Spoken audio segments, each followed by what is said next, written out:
иә, сол идея сізге қайдан келді сонда? Өзіңіз елес бір состояниеден алып шықты ма осы есімдер?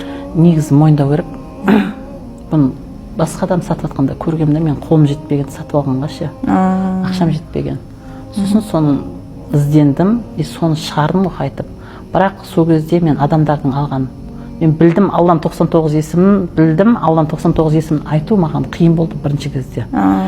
Кәдімгідей Аллах, Ар-Рахман деген есімдерге тілім келмейді, мен бірінші кезде айта алмайтын да. Мен осыны кіргіздім ғой үйге, әкеп үйге орнаттым ба, қазір мен 5 жастағы қызым өзі айтады да есімдерді біледі. Қай есімді неге пайдалану керек екенін біледі. Алладан сұрауды біледі да. Мен Алланың 99 есімін үйге кіргізіп қойғанымен тұрмай, мен балдарымды Алламен байланыстырғаныма қуанамын. Мен Алламен байланысты осымен жұмыс жасағалы, менің балдарымның ризығы да, табысы да, несі, абыройы да артып жатыр да, білемін да ше. Кеше айтып өтейін, Олимпиадаға жарысқа бару керек болды. Кішкентай балам бірінші рет барады жарысқа. Ол жарысқа бірінші рет баратқан кезде жаңағы айтып отырмын ғой. Оның арманы бірінші орын алу. Бірінші орын алу, енді өзі бірінші рет баратқан балаға бірінші орын нормально, енді ол ше бірінші орын алу.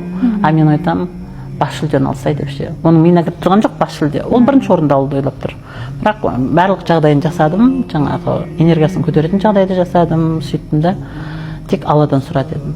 Менің қолымнан да ешнәрсе келмейді, ағайын қолынан да ешнәрсе келмейді. Енді ол жақта ағайы ғой оған тренировканы үйретіп жатқан, жаттығуды беріп жатқан. Үйде мен оны қолдап жатқан әкесі, біздің қолымыздан ешнәрсе келмейді, бір Алладан ғана келеді нәрсе. Үйден шығып бара жатқан кезде айттым, балам, сен Алладан сұра, салауатыңды айт, екі есіміңді айт. Жаңағы өзім алдын айтқам, жеңімпаз деген есім бар, сен тауып ал дедім.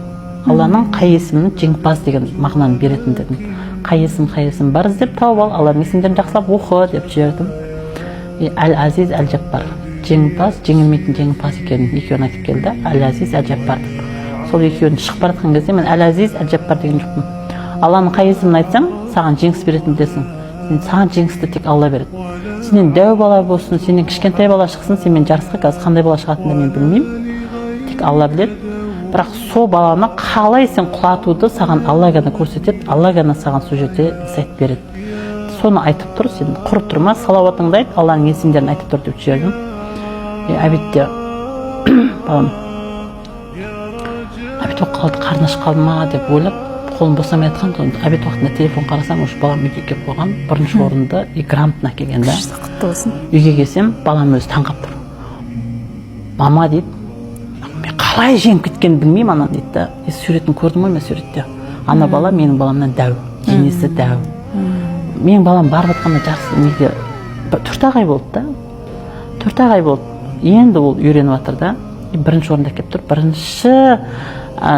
Бірінші олимпиадасы, бірінші жарыстан ол бірінші орында алып тұр. Алланың есімдерімен алып тұр. Менің ең қатты қуанған баламның бірінші орын алған емес, Алламен. Ол жол бірінші орын алды ма, ол ертең барлық неде ол Алланы айта алады да, ол соның нәтижесін көріп келді да. Алламен байланысудың нәтижесін көріп келді. Ол баламды қорықпаймын жарысқа кетіп бара жатқанда ше. Мен тәк мен үйден шығарда Аллаға аманаттап шығам балдарымды ше. Таңда тұрғанда намазда Аллаға аманаттаймын. Мен уайымдамаймын балам, анау не істеді, не ішті, не жеді, бүгін сабағандай болды. Бәрі мен ешнәрсе істемеймін. Оның қасында тұрайын, мен бәрі ешнәрсе істемеймін.